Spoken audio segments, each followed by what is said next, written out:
Assalamu alaikum warahmatullahi ta'ala wa barakatuhu mabota wannan shirin Izzar So. Yau dai mun kawo muku sharhin wannan shirin mai suna Izzar So.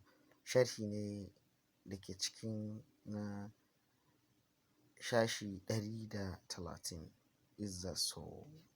A kashi na 129 dai mun tsaya inda shi ɗaya daga cikin kidnappers ya kira shi da girma Umar Hashim game da ya za a yi su biya kuɗin Jibir, bayan da cewa kuma Jibir ya riga ya kuɓuce musu ya tafi.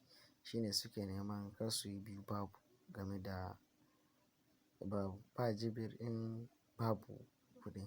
Shine ya dangwala wa Umar Hashim ira game da tabbatar masa da cewa in har ba su kawo ba fa za su iya kawar da shi Jibir ɗin, ma'ana za su iya kashe shi.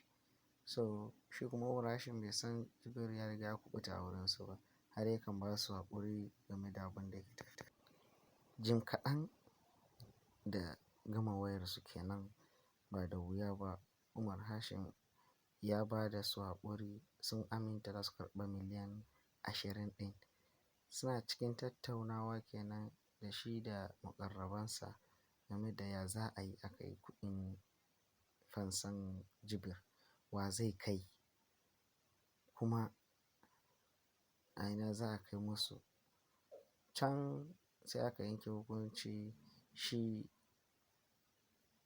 abokin Jibir na kowa a da kenan, na kowa ya amince zai kai kuɗin, har ya amshi kuɗin akan zai kai wa kidnappers a sako su, bayan da cewa su ba su da masaniya game da cewa Jibir ya riga ya kuɓuce. Ana nan dai shi na kowa ya amince zai kai kuɗin har da rantsuwa game da shi zai iya kai musu.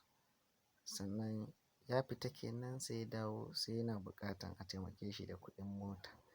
Cikin wannan lamarin kawai taimake shi da kuɗin mota akan bai da kuɗin da zai hau mashin ya kai wannan kuɗin zuwa hannun su masu garkuwa da mutane.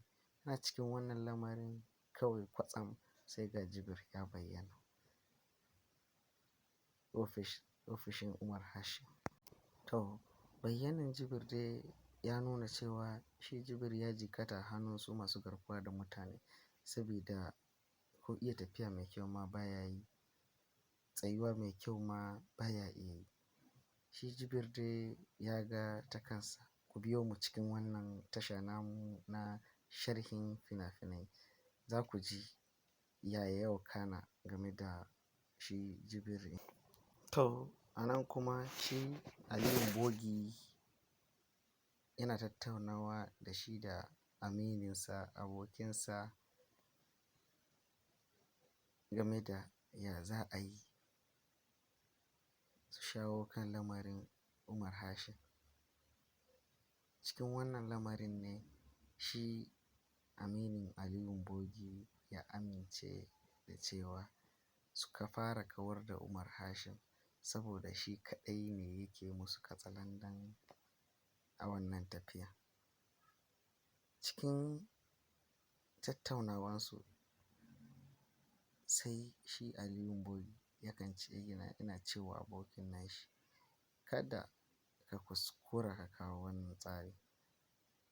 Shi Solari kuma ya jajirce game da cewa shi in har Aliyu ba zai iya ba shi zai iya, saboda kawar da Umar Hashim shi ne kaɗai zai kawo musu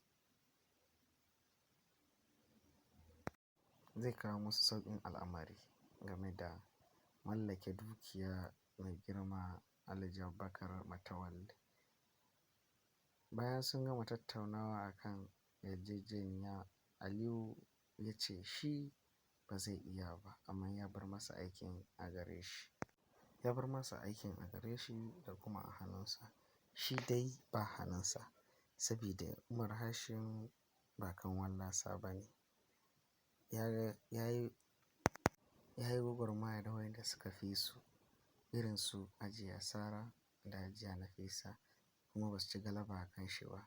Ku biyo mu don jin ci gaban wannan sharhi. Mun gode.